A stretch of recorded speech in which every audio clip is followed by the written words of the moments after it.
सार्थ श्री ज्ञानेश्वरी अध्याय 4 सारांश ज्ञानसन्यास योग. भगवंतांनी तिसऱ्या अध्यायात सांगितले की शरीर, वाणी व मन याद्वारा जे विहित कर्म होईल ते एक ईश्वराच्याच प्रित्यर्थ करणे जरूर आहे. हा कर्मयोग आहे. ही उपासना कशी करावी याचे वर्णन 4थ्या अध्यायात भगवंतांनी केले आहे. श्री ज्ञानदेव म्हणतात, भगवंताच्या बोलण्याच्या अनुवादाने श्रोत्यांना सुखाची मेजवानी होणार आहे. अर्जुनावरील निस्सीम प्रेमामुळेच भगवंत निष्काम कर्मयोग म्हणू इक्ष्वाकू व इतर राजश्रींना परंपरेने प्राप्त झाला होता.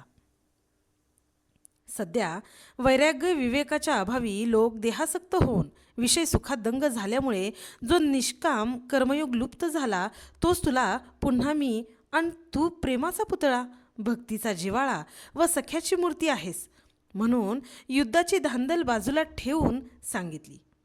अर्जुना, माझ्यासहित सर्वांचे आजपर्यंत कितीतरी जन्म होऊन गेले, पण मनुष्याला जन्माची आठवण राहत नाही, पण मला ती राहते. वास्तविक मी जन्मरहित, पण माझे जन्मास येणे ही क्रिया मायेमुळे भासते. मी धर्मसंस्थापना, साधूचे रक्षण आणि दैत्यांचा नाश करून सुखवृद्धी करण्यासाठीच अवतार घेतो.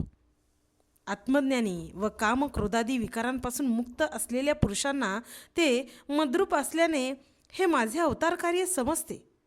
भेदबुद्धीच्या लोकांना हे कळत नाही. वास्तविक सर्व मनुष्यजात एकच, पण मी त्यांच्या स्वभावधर्म व गुणाप्रमाणे त्यांची 4 वर्गात विभागणी केली आहे व प्रकृती जन्म गुणातील भेदांप्रमाणे त्यांना कर्मे वाटून दिली आहेत. प्रत्येकाने आपले कर्म योग्य रीतीने आचरले तर तेच कर्म कर्मबंधापासून निसंशय सोडवतील. पण कर्म अकर्माचा विचार करताना दूरदर्शी देखील संभ्रमात पडतात. म्हणून कर्म करताना मी करतो ही भावना न ठेवता, फळाची आशा न ठेवता कर्म करणे म्हणजे नैष्कर्म्य अशा समजुतीने राहणे हीच खरी युक्ती आहे. ही युक्ती ज्याला सापडली तो ब्रह्मरूप झालेला पुरुष संतोषाच्या गाभाऱ्यात आत्मबोधाचे सेवन करीत असतो. तो जे मिळेल त्यात संतुष्ट असतो. त्याला भेदाभेद नसतो. तो समदृष्टी असतो. कर्म हे ब्रह्मच आहे असे साम्य तो अनुभवत असल्यामुळे त्याने केलेले कर्म नैष्कर्म्यच आहे. विवेक व वैराग्ययुक्त होऊन योगरूपी अग्नीची उपासना स्वीकारून ब्रह्मरूप दैवयज्ञाची उपासना करणारे व इंद्रिय व प्राणांची सर्व कर्मे ज्ञानरूपी अग्नीने प्रदीप्त झालेल्या आत्मसंयमरूपी अग्नीत आहुती देणारे या दोन्ही प्रकारच्या उपासकांचे फल एकच. मोक्षप्राप्ती ज्ञानाची महती फार मोठी आहे. या ज्ञानप्राप्तीसाठी संत चरणाची अनन्य सेवा हाच उपाय आहे. याने मोहरूपी अंधकार नाहीसा होतो. ज्ञानासारखी दुसरी पवित्र वस्तू नाही.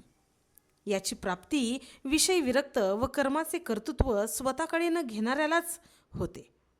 त्यामुळे त्याला निरंतर शांतीचा लाभ होतो. जन्माला येऊन ज्याने संयमाग्नीची सेवा केली नाही त्याला इहपरलोक अंतरतो. या ज्ञानाची आवड नसणाऱ्याचे या जगी जिणे व्यर्थ होय. विषय सुखात रंगलेला संशयाला पातकी असतो. त्याचा सर्वस्वी घातच होतो. ज्ञानाच्या अभावाने संशय निर्माण होतो. श्रद्धेचा मार्ग बंद पडतो. बुद्धिनाश होतो. ज्ञानरूपी खड्गाने प्रबळ संशयाचा नाश करता येतो. मनाचा मळ नाहीसा होतो. असे सांगून भगवंतांनी अर्जुनाला आपल्या अंतकरणातला सर्व संशय टाकून पुन्हा युद्धप्रवृत्त होण्यास सांगितले.